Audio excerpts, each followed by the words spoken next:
नमस्कार। शिक्षक सेवा आयोग तथा लोक सेवा आयोग लगायत विभिन्न प्रतियोगितात्मक परीक्षामा फरक ढङ्गले सामग्रीहरू प्रस्तुत गर्दै तपाईलाई एक सफल प्रतिस्पर्धी बनाउने उद्देश्यका साथ आएको यो च्यानल हार्दिक स्वागत गर्दछ। सदाझैँ आज शिक्षक सेवा आयोगको खुल्ला तथा बढुवाको नयाँ पाठ्यक्रम अनुसार शिक्षक सेवा आयोग नियमावली 2057 विशेष प्रश्नोत्तर लिएर आएको छु। कृपया लाइक कमेन्टका साथै यो च्यानललाई तपाईले अहिलेसम्म सब्स्क्राइब गर्नुभएको छैन भने कृपया सब्स्क्राइब गर्न अनुरोध गर्दै आजको विशेष प्रस्तुतितर्फ लाग्दछु। शिक्षा ऐन 2028 को दफा 19 ले दिएको अधिकार प्रयोग गरी नेपाल सरकारले कहिले शिक्षक सेवा आयोग नियमावली 2057 ल्याएको हो अथवा जारी गरेको अथवा लागू गरेको अथवा राजपत्रमा प्रकाशन कहिले गरेको हो। यहाँ हामीले शिक्षा सेवा आयोग नियमावली 2057 चाहिँ शिक्षा ऐन 2028 को दफा 19 सम्झिनु होला। शिक्षा ऐन 2028 को दफा 19 ले दिएको अधिकार प्रयोग गरेर मात्रै शिक्षक सेवा आयोग नियमावली 2057 चाहिँ ल्याइएको हो अथवा जारी गरिएको अथवा लागू गरिएको अथवा प्रकाशन गरिएको। यो मिति चाहिँ तपाईले सम्झनु पर्ने हुन्छ। 2057 साल 7 महिना भनेको कार्तिक 24 गते 57/7/24 2057 साल 7 महिना 24 गते यो मिति तपाईले सम्झिनु होला। त्यसपछि शिक्षा सेवा आयोग नियमावली 2057 मा संशोधन भएका केही मितिहरू तपाईले सम्झिनु पर्ने हुन्छ। यी मिति चाहिँ विशेष महत्त्वपूर्ण छन्। यसमा 7औं संशोधन मिति 2069 साल 9 महिना 2 गते। 7औं कहिले त 2069 साल 9 महिना 2 गते 69/9/2 7औं। त्यसपछि 8औं संशोधन 2070/33 2070/33 8औं संशोधन। 9औं संशोधन 2071 साल 10 महिना 26 गते 2071 साल माघ 26 गते 9औं संशोधन। र 10औं संशोधन चाहिँ 2076 साल 6 महिना 13 गते। हामीले 7औं 8औं 9 र 10औं संशोधनको मिति चाहिँ यसमा सम्झिनुपर्छ। किन सम्झिनुपर्छ भने यी मितिहरूमा चाहिँ शिक्षा सेवा आयोग नियमावलीमा चाहिँ केही महत्त्वपूर्ण संशोधनहरू केही महत्त्वपूर्ण निर्णयहरू चाहिँ भएका छन्। त्यो कारणले गर्दाखेरि यी मितिहरू सम्झनुपर्छ र अगाडि संशोधन भएका मितिहरू हामीले नसम्झे पनि हुन्छ। त्यसपछाडि शिक्षक सेवा आयोग नियमावली 2057 मा परिच्छेद संख्या 6 सम्झिनु होला। शिक्षा सेवा आयोग नियमावली 2057 मा जम्मा कति परिच्छेद छन् भने तपाईलाई सोध्न सक्छ। यसमा जम्मा 6 परिच्छेदहरू छन्। 6 परिच्छेदमा के छन् भन्दाखेरि 1 मा यो तपाईले प्रत्येक परिच्छेदहरू सम्झिनु पर्ने हुन्छ। 1 मा प्रारम्भिक छ। 2 मा आयोगको बैठक तथा काम कर्तव्य र अधिकार सम्बन्धी व्यवस्था। 3 मा अध्ययन अनुमति पत्र तथा शिक्षक नियुक्तिको सिफारिस सम्बन्धी व्यवस्था। 4 मा बढुवा सम्बन्धी व्यवस्था। 5 मा आर्थिक कार्यविधि सम्बन्धी र 6 मा विविध। 1 मा प्रारम्भिक भयो 6 मा विविध भयो। यो तपाईले सम्झिहाल्नुभयो। 1 मा प्रारम्भिक 6 मा विविध। अब 2 मा भनेको आयोगको भनेको शिक्षा सेवा आयोगको चाहिँ बैठक त्यस्तै काम कर्तव्य र अधिकार सम्बन्धी व्यवस्था चाहिँ परिच्छेद 2 मा तोकिएको छ भने परिच्छेद 3 मा चाहिँ अध्यापन अनुमति पत्र र शिक्षक नियुक्तिको सिफारिस मात्रै गर्छ है। शिक्षा सेवा आयोगले नियुक्ति दिँदैन। नियुक्तिको सिफारिस मात्रै गर्ने काम चाहिँ शिक्षक सेवा आयोगले गर्दछ। त्यसैले अध्यापन अनुमति पत्र तथा शिक्षक नियुक्तिको सिफारिस सम्बन्धी व्यवस्था परिच्छेद 3 मा छ भने परिच्छेद 4 मा बढुवा सम्बन्धी व्यवस्था। तपाईहरुलाई यस्तो सोध्न सक्छ परिच्छेद 4 मा के कुराको व्यवस्था गरिएको छ शिक्षा सेवा आयोग नियमावली 2057 मा भनेर सोध्न सक्छ। परिच्छेद 4 मा बढुवा सम्बन्धी व्यवस्था, परिच्छेद 5 मा आर्थिक कार्यविधि सम्बन्धी र परिच्छेद 6 मा विविध कुराको व्यवस्था गरिएको छ। अब परिच्छेद 2 को आएको बैठक तथा काम कर्तव्य अधिकार सम्बन्धी व्यवस्था छ भनेर हामीले पढ्यौँ। त्यसमा मोटामोटी के कुराको व्यवस्था छ भन्दाखेरि आएको बैठक चाहिँ आवश्यकता अनुसार बस्छ, जहिले आवश्यक पर्यो त्यसले बस्ने हो। आएको बैठक चाहिँ आवश्यकता अनुसार बस्छ र यसमा चाहिँ अध्यक्षले तोकेको स्थान मिति र समयमा बैठक बस्ने व्यवस्था चाहिँ त्यहाँ गरिएको छ। त्यस पछाडि अर्को प्रश्न छ आवश्यकता अनुसार बस्ने। आवश्यकता अनुसार बस्ने शिक्षक सेवा आयोगको बैठकको निर्णय कसले प्रमाणित गर्दछ? यो पनि महत्त्वपूर्ण छ। आवश्यकता अनुसार बस्ने शिक्षक सेवा आयोगको बैठकको निर्णय कसले प्रमाणित गर्दछ? यसको उत्तर छ बैठकको अध्यक्षता गर्ने व्यक्तिद्वारा। बैठकको अध्यक्षता गर्ने व्यक्तिद्वारा चाहिँ आयोगको निर्णयको प्रमाणित गर्ने काम हुन्छ। त्यस पछाडि नियम 4 अनुसार शिक्षक सेवा आयोगको काम कर्तव्य र अधिकार। यो महत्त्वपूर्ण छ। शिक्षक सेवा आयोगको काम कर्तव्य र अधिकार कुन नियममा छ भनेर तपाईलाई नियम सोध्न सक्छ। नियम 4 मा छ। शिक्षक सेवा आयोगको काम कर्तव्य र अधिकार कुन नियममा व्यवस्था गरिएको छ शिक्षक सेवा आयोग नियमावलीमा भनेर सोध्यो भने नियम 4 मा चाहिँ के छ त शिक्षक सेवा आयोगको काम कर्तव्य र अधिकार सम्बन्धी व्यवस्था गरिएको छ। यो काम कर्तव्य र अधिकार तपाईले सम्झिनु पर्ने हुन्छ।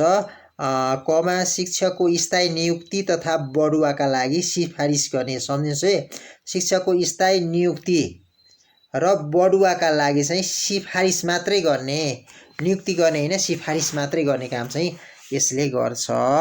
त्यसपछि अर्को काम चाहिँ विद्यालयमा अध्यापन गर्न चाहने व्यक्तिलाई अध्यापन अनुमति पत्र दिने। विद्यालयमा अध्यापन गर्न चाहने व्यक्तिहरूको लागि अध्यापन अनुमति दिने काम गर्छ भने अर्को काम के हो भन्दाखेरि अध्यापन अनुमति पत्रको लागि लिने परीक्षाको पाठ्यक्रम निर्धारण गर्ने तथा परीक्षा सम्बन्धी काम गर्ने।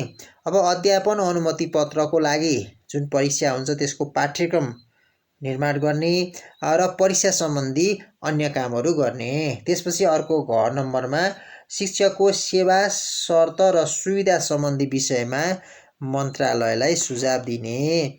शिक्षकको सेवा शर्त र सुविधा सम्बन्धी विषयमा मन्त्रालयलाई सुझाव दिने। अर्को ग नम्बरमा शिक्षकको नियुक्ति तथा बढुवाका लागि लिने परीक्षाको पाठ्यक्रम, अघि अध्यापन अनुमति पत्रको पाठ्यक्रम भनौँ, अहिले चाहिँ परीक्षा मूल परीक्षाको चाहिँ पाठ्यक्रम निर्धारण गर्ने तथा परीक्षा सम्बन्धी अन्य कार्य गर्ने।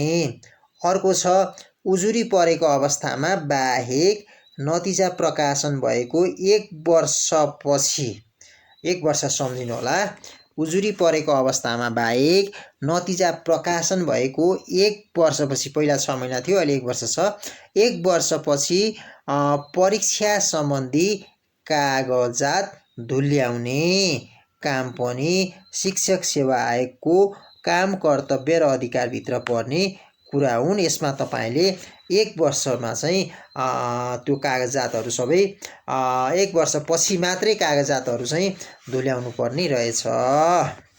त्यसपछि अर्को काम कर्तव्य र अधिकारमा के हो भन्दाखेरि ऐन वा यस नियमावली बमोजिम आयोगले गर्नुपर्ने काम कारबाहीको विषयमा आवश्यकता अनुसार निरीक्षण तथा जाँचबुझ गर्ने। यी कामहरू चाहिँ शिक्षक सेवा आयोगका काम कर्तव्य अधिकार भए। फेरि एकचोटि सरस्वती हेर्नुहोला, शिक्षकहरूको नियुक्ति र बढुवाका लागि सिफारिस गर्ने एउटा, अर्को अध्यापन अनुमति पत्र लिन चाहने व्यक्तिहरूलाई अध्यापन अनुमति पत्र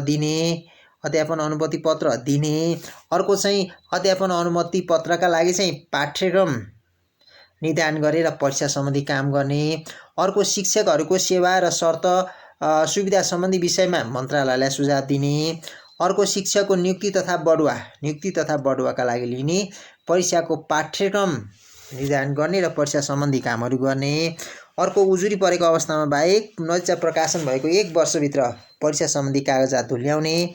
अर्को ऐन वा यस नियमावली बमोजिम आयोगले गर्नुपर्ने काम कारबाहीको विषयमा आवश्यकता अनुसार चाहिँ निरीक्षण तथा जाँचबुझ गर्ने काम चाहिँ शिक्षा सेवा आयोगको काम कर्तव्य र अधिकार भित्र पर्दछ भनेर नियम 4 मा व्यवस्था गरिएको छ दफा 2 को परिच्छेद 2 को। अब परिच्छेद 3 मा के छ हेरौँ। परिच्छेद 3 मा परिच्छेद 3 को पनि नियम 6 क सुन्नुस् है।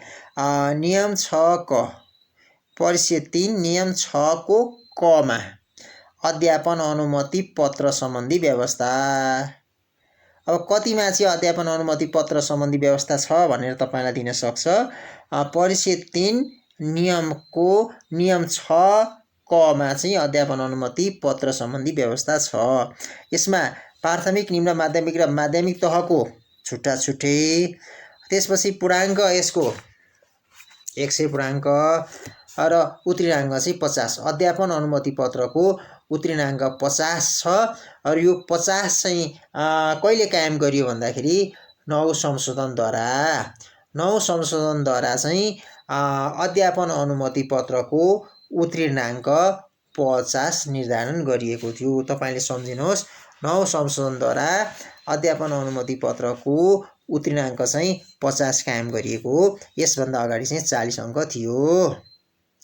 त्यस पछाडि सफल व्यक्तिलाई आयोगले अनुसूची 2 बमोजिमको ढाँचामा, कुन ढाँचामा चाहिँ स्थायी अध्यापन अनुमति पत्र दिन्छ भन्दाखेरि जब सफल हुन्छन्, सफल भइसकेपछि अनुसूची 2 बमोजिमको ढाँचामा स्थायी अध्यापन अनुमति पत्र आयोगले दिने काम गर्दछ। स्थायी अनुमति पत्र चाहिँ आयोगले दिने काम गर्दछ। अब त्यस पछाडि अध्यापन अनुमति पत्र लिनका लागि उम्मेदवार हुन नसक्ने। अब कस्ता व्यक्ति चाहिँ अध्यापन अनुमति पत्रका लागि उम्मेदवार हुन सक्दैनन् भन्दाखेरि गैर नेपाली नागरिकले पाएन। त्यस्तै 18 वर्ष उमेर नपुगेको, त्यस्तै नैतिक पतन देखिने फौजदारी अभियोगमा अदालतबाट कसुरदार ठहरिएको, त्यस्तै मगज बिग्रिएको पनि हुन्छ अर्को। त्यस्तै भविष्यमा सरकारी नोकरी अथवा शिक्षक सेवाका लागि अयोग्य ठहरिने गरी सेवाबाट बर्खास्त गरिएको। त्यस्तै नियम 9 बमोजिमको शैक्षिक योग्यता नभएको। अब शैक्षिक योग्यताको चर्चा तल हुन्छ। र नियम 9 बमोजिम तालिम नलिएको। नियम 9 बमोजिम चाहिँ तालिम लिएन भने त्यस्तो अवस्थामा पनि उम्मेदवार हुनको लागि योग्य मानिने छैन। त्यस पछाडि अर्को बुझ्नुपर्ने जान्नुपर्ने कुरा के छ भन्दाखेरि स्नातकोत्तर तह उत्तीर्ण गरेको व्यक्तिले माध्यमिक विद्यालयको शिक्षकको अध्यापन अनुमति पत्रका लागि परीक्षामा उम्मेदवार हुन सक्नेछ। कुरो बुझ्नुहोस् है। स्नातकोत्तर मास्टर डिग्री उत्तीर्ण गरेको व्यक्तिले माध्यमिक विद्यालयको शिक्षकको अध्यापन अनुमति पत्रका लागि परीक्षामा उम्मेदवार हुन सक्नेछ। त्यस्तो व्यक्तिले सेवा सुरु गरेको 2 वर्षभित्र, सेवा सुरु गरेको कति वर्षभित्र त 2 वर्षभित्र तालिम नलिएमा भनेको बिएड एमएड चाहिँ नलिएमा, बिएड एमएड चाहिँ उसले पास नगरेमा निजले प्राप्त गरेको अध्यापन अनुमति पत्र स्वत रद्द हुनेछ। त्यसै स्नातक गरेकोले पनि अध्यापन अनुमति पत्रका लागि भिड्न पायो, उसले नाम निकाल्न सक्ने भयो र पछि उसले चाहिँ सेवा सुचारू गर्यो र सेवा सुरु गर्यो भने, जागिर खान थाल्यो भने त्यस्तो अवस्थामा 2 वर्षभित्र चाहिँ उसले तालिम लिनै पर्यो। 2 वर्षभित्रमा तालिम लिएन भने त्यस्तो व्यक्तिको अध्यापन अनुमति पत्र चाहिँ स्वत रद्द हुनेछ। त्यसपछि यसमा अर्को महत्त्वपूर्ण कुरा भनेको विक्रम सम्वत 2068 साल साउन 1 गते 2068 साल साउन 1 गतेदेखि प्राथमिक तहको शिक्षकको लागि प्रवीणता प्रमाणपत्र तह वा सो सरह परीक्षा उत्तीर्ण नगरेको, हेर्नुहोस् है, पहिला चाहिँ प्राविधिक तहको लागि एसएलसी भए पुग्थ्यो। अझ पहिला त एसएलसी पास नगरेका पनि प्राविधिक तहका शिक्षक हुने गर्थे। पछि एसएलसी पासका कुरा आए र 68 साल साउन 1 गतेदेखि चाहिँ प्राथमिक तहको शिक्षाका लागि प्रवीणता प्रमाणपत्र तह शिक्षा विषयमा +2 अथवा I8 वा सो सरह परीक्षा उत्तीर्ण नगरेको व्यक्ति उम्मेदवार हुन सक्ने छैन भन्ने व्यवस्था चाहिँ गरेको छ। यो व्यवस्था चाहिँ छैठौँ संशोधनबाट चाहिँ यो व्यवस्था गरिएको। अहिले प्रावि र निमाविका लागि चाहिँ प्रवीणता प्रमाणपत्र त अथवा I8 भए हुन्छ। त्यसपछि पदपूर्ति सम्बन्धी व्यवस्थामा के भनिएको छ भन्दा तृतीय श्रेणी, अब प्रावि निमावि मावि सबैमा तृतीय श्रेणी, द्वितीय श्रेणी र प्रथम श्रेणी हुन्छ। त्यो तृतीय श्रेणी चाहिँ खुल्लाद्वारा हुन्छ भने प्रथम र द्वितीय श्रेणीमा चाहिँ बढुवाका माध्यमद्वारा हुन्छ। बढुवा पनि एउटा चाहिँ खुल्ला आन्तरिक बढुवा हुन्छ र अर्को चाहिँ कासमुद्वारा फाइल बढुवाबाट चाहिँ हुने गर्दछ। अर्को छ नियम 11 क। नियम 11 क सम्झिनु होला। नियम 11 क मा शिक्षक सेवालाई समावेशी बनाउनु पर्ने व्यवस्था छ। शिक्षक सेवालाई समावेशी बनाउनु पर्ने व्यवस्था छ। यो चाहिँ 5औं संशोधनबाट थप गरिएको हो। 5औं संशोधन आएपछि चाहिँ शिक्षक सेवालाई पनि समावेशी बनाउनु पर्ने, अरू निजामती सेवाहरूलाई पनि समावेशी बनाइएको छ र शिक्षक सेवालाई पनि 5औं संशोधनबाट समावेशी बनाउनु पर्ने व्यवस्था गरिएको छ। यो नियम 11 क सँग सम्बन्धित छ, जसमा के भनिएको छ भन्दाखेरि जसमा चाहिँ जम्मा 45% पद छुट्याइ। अब कति चाहिँ विज्ञापन हुने हो? विज्ञापन हुने पद सङ्ख्या चाहिँ जम्मा 100 छ। 100 को चाहिँ 45% भनेको 45जना, 45% पद चाहिँ छुट्याएर सो पदलाई 100% मानि निम्न बमोजिम छुट्याइएको छ। यसलाई फेरि एकचोटि चाहिँ भनौँ, जम्मा चाहिँ कति विज्ञापन हुने पद सङ्ख्या छ, त्यो जति विज्ञापन हुने पद सङ्ख्या छ त्यसको 45% पद चाहिँ समावेशीका लागि छुट्याइन्छ। अनि त्यो 45%लाई पनि 100% मानेर चाहिँ निम्न बमोजिम चाहिँ छुट्याइन्छ र त्यसलाई समावेशी बनाइन्छ। यसमा महिलाका लागि 33, सम्झिँदै जानु होला। महिलाका लागि 33, आदिवासी जनजाति 27, तराई मधेसमा बसोबास गर्ने मधेसी, आदिवासी, जनजाति, दलित, पिछडा वर्ग वा अल्पसङ्ख्यक मुसलमान समुदायलाई चाहिँ 22%, त्यस पछाडि दलितलाई 9%, अपाङ्गलाई 5% र पिछडिएको क्षेत्रलाई 4%, यसरी चाहिँ समावेशी बनाइएको छ। फेरि एकचोटि हेर्नु होला। जम्मा पद सङ्ख्याको 45% चाहिँ समावेशीका लागि छुट्याइन्छ। त्यो 45%लाई 100% मानेर महिलाका लागि 33, आदिवासी जनजातिका लागि 27, तराई मधेसमा बसोबास गर्ने मधेसी, आदिवासी अथवा जनजाति, दलित अथवा पिछडा वर्ग अथवा अल्पसङ्ख्यक मुसलमान समुदायका लागि 22%, दलितका लागि 9%, अपाङ्गका लागि 5% र पिछडिएको क्षेत्रका लागि 4% छुट्याउने व्यवस्था चाहिँ गरिएको छ। अब पिछडिएको क्षेत्रमा कुन कुन जिल्लाहरू पर्दछन् त हेर्नुहोस् है। पिछडिएको क्षेत्रमा जम्मा 9 जिल्लाहरू पर्दछन्। यी 9 जिल्लाहरू तपाईँले सम्झिनुपर्ने हुन्छ। अछाम, कालीकोट, जाजरकोट, जुम्ला, डोल्पा, बझाङ, बाजुरा, मुगु र हुम्ला गरी 9 जिल्ला रहेका छन्। फेरि एकचोटि हेर्नु होला। अछाम, कालीकोट र जाजरकोट, जुम्ला, डोल्पा, बझाङ, बाजुरा, मुगु र हुम्ला गरी 9 जिल्लालाई पिछडिएको क्षेत्र अन्तर्गत राखिएको छ। पिछडिएको क्षेत्रलाई चाहिँ 4% छुट्याउने गरिन्छ। त्यसपछि महिलाका लागि छुट्याइएको, अघि महिलाका लागि 33% छुट्याइन्छ भनिन्छ। महिलाका लागि छुट्याइएको 33% स्थानमध्ये दलित समुदायका महिलाको लागि 3% र मुस्लिम समुदायको महिलाका लागि 2% छुट्याउनु पर्ने छ। अब 33% महिलाका लागि छुट्याइन्छ। त्यो 33%मा पनि दलित समुदायका महिलाका लागि 3%, यो सोध्न सक्छ। दलित समुदायका महिलाका लागि कति पर्सेन्ट भने 3%, र मुस्लिम समुदायका महिलाका लागि 2% छुट्याउनु पर्ने व्यवस्था चाहिँ नियमावलीमा गरिएको छ।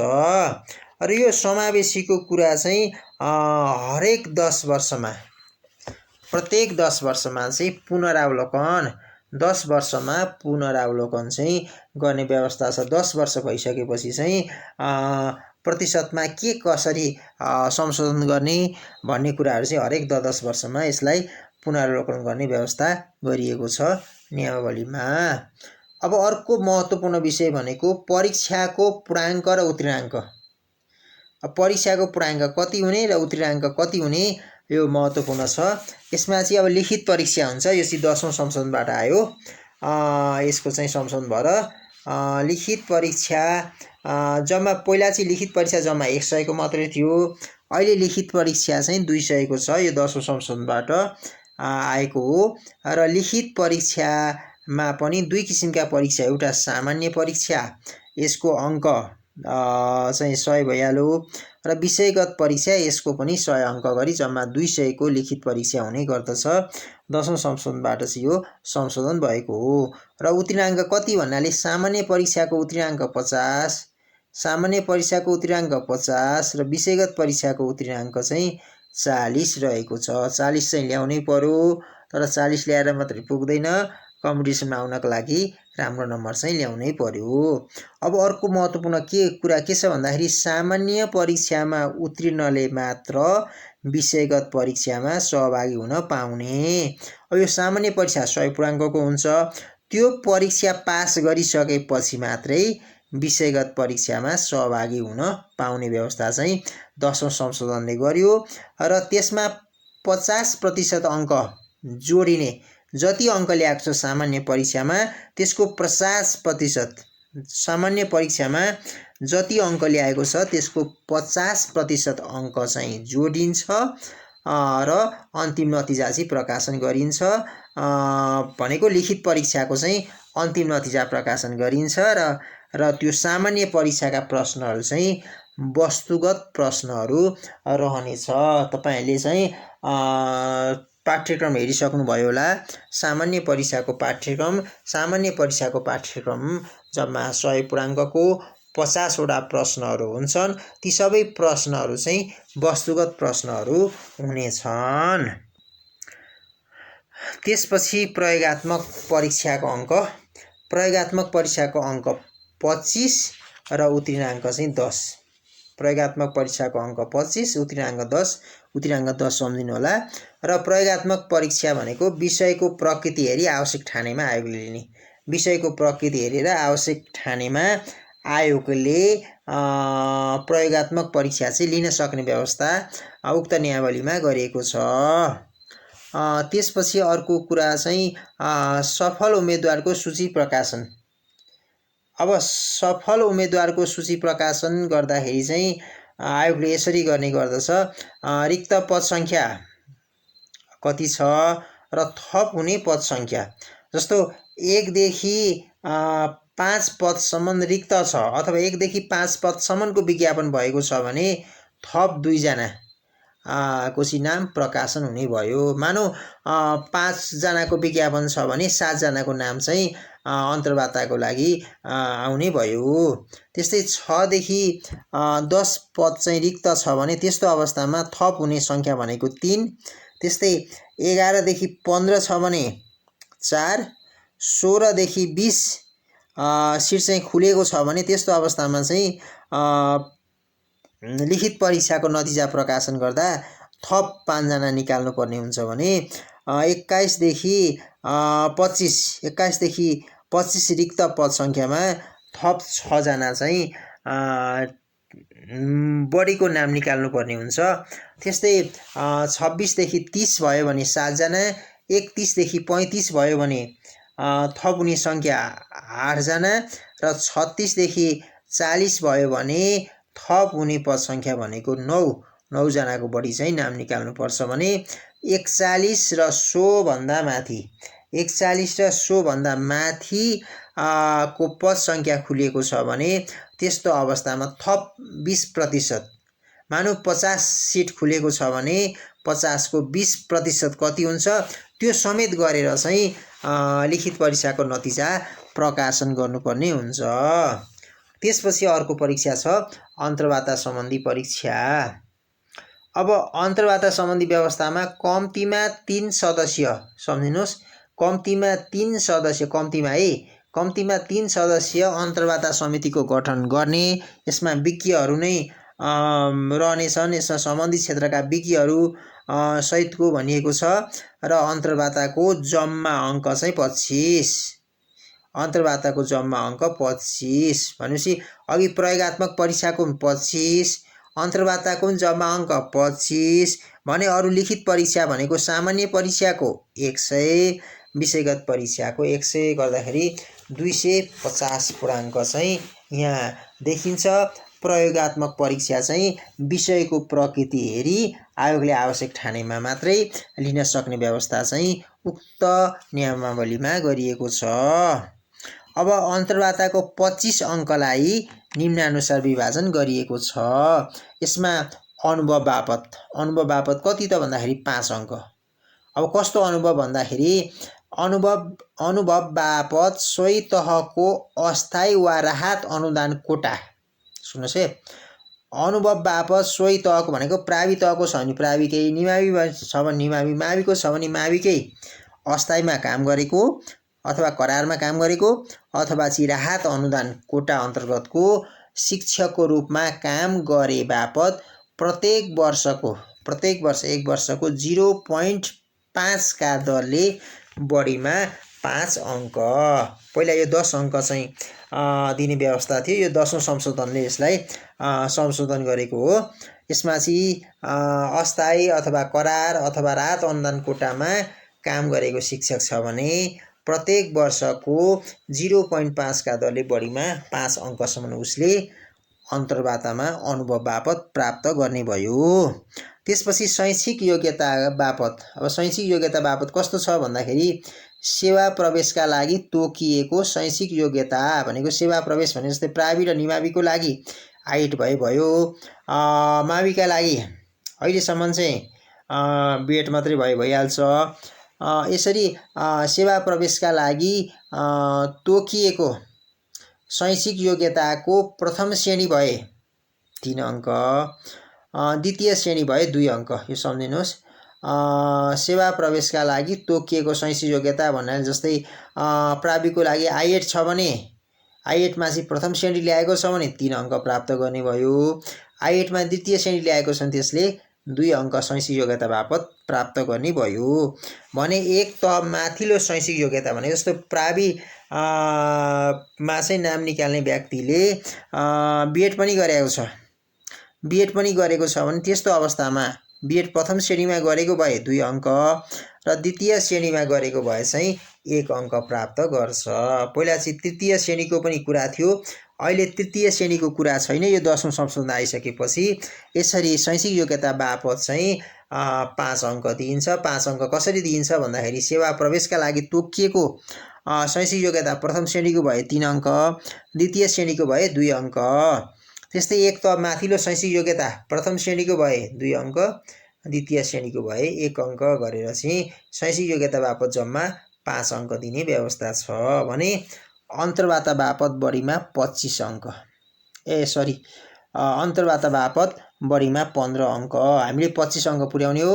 अन्तर्वार्ताको 25 अङ्क, अन्तर्वार्तामा पनि अन्तर्वार्ताको 25 अङ्कमा अनुभव बापत 5, शैक्षिक योग्यता बापत 5 र अन्तर्वार्ता बापत बढीमा 15 अङ्क। तर अन्तर्वार्ताको अङ्क दिँदा कुनै उम्मेदवारलाई चाहिँ 70% भन्दा बढी र 35% भन्दा कम दिनुपर्ने भएमा त्यस्तो नम्बर दिनुपर्ने स्पष्ट कारण खुलाउनु पर्नेछ। अन्तर्वार्ता भनेको अघि हामीले भनेका थियौँ सम्बन्धित क्षेत्रका विशेषज्ञ सहितको कम्तीमा 3 सदस्यीय अन्तर्वार्ता समिति गठन हुन्छ। त्यो समितिले हामीलाई फेस टु फेस प्रश्नहरू सोध्छ, त्यस बापत चाहिँ बढीमा चाहिँ उसले 15 अङ्क पाउँछ। बढीमा 15 अङ्क पाउँदाखेरि चाहिँ यहाँ के भनियो भन्दाखेरि 70% भन्दा बढी अङ्क दिन मिल्दैन र 35% भन्दा कम अङ्क दिन पनि मिल्दैन। तर दिनु परेमा चाहिँ कारण स्पष्ट रूपमा खुलाउनु पर्दछ। त्यसैले यो अन्तर्वार्ताले खासै प्रभाव पार्दैन। धेरै मान्छेहरू के भन्छन् भन्दाखेरि चाहिँ अन्तर्वार्तामा मेरो फलाना मान्छे छ, मेरो डिस्काउन्ट मान्छे छ, म फलानालाई भनिदिन्छु, मलाई भनिदिन्छु, यस्तो भनिदिन्छु भनेर बढी गफ गर्छन्। तर अन्तर्वार्ताले खासै फरक चाहिँ पार्दैन है। यसमा चाहिँ 70% भन्दा बढी दिन मिल्दैन, 35% भन्दा नि कम दिन मिल्दैन। त्यही 3.5 को फरक हो, 3.5 को फरक हो।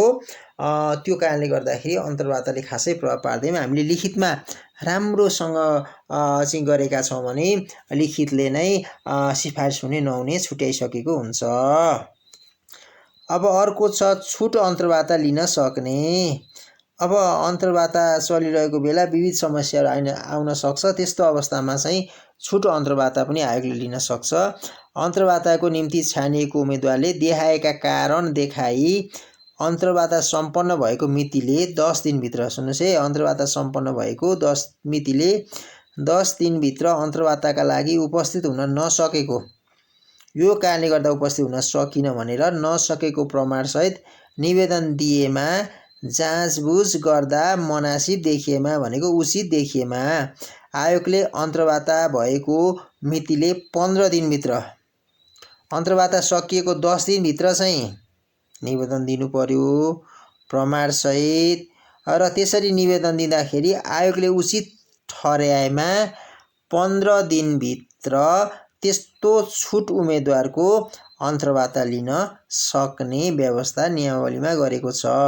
अब कस्तो कस्तो अवस्थामा चाहिँ छुट चाहिँ उम्मेदवारहरूको अन्तर्वार्ता लिन सक्छ भनेको भन्दाखेरि भवितव्य परेमा, भवितव्य भनेको के हो भन्दाखेरि बाढी पहिरो गएर बाटो बन्द हुने, आवागमन बन्द हुने आदि जस्ता कारणहरूलाई भवितव्य भनिन्छ। त्यस्तै अर्को सरकारी कामको कारणबाट उपस्थित हुन नसकेमा, अब सरकारी कामको कारणबाट पनि त्यो उपस्थित हुन नसकेमा त्यसले चाहिँ पछि पाउने भयो निवेदन दिएपछि।